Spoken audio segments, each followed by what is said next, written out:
Colossians 2, verse 16 says, "So let no one judge you in food or in drink, or regarding a festival, or a new moon, or sabbaths." Now, in this passage, Paul addresses the believers in Colossae. He encouraged them to resist pressure from those who imposed religious rituals and legalistic practices on them. At the time, some Jewish and pagan influences tried to enforce strict rules.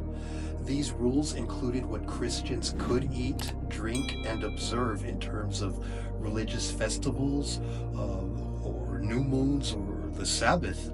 These practices were not requirements for salvation under the New Covenant, but they were significant in the Old Covenant. Paul's message here is clear. Christians are not bound by these external religious practices.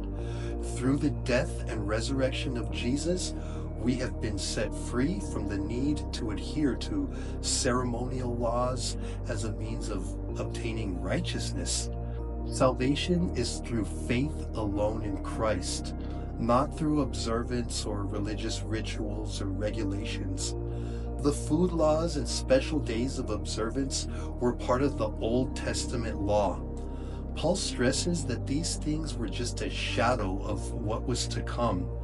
Now, the substance, the reality is found in Christ. Jesus fulfilled the law and its requirements, and as a result, Christians are no longer under its obligations.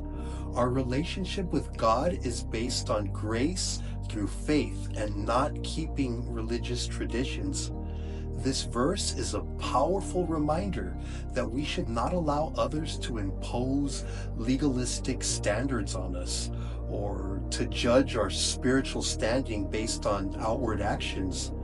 The focus of the Christian life should be on our relationship with Jesus.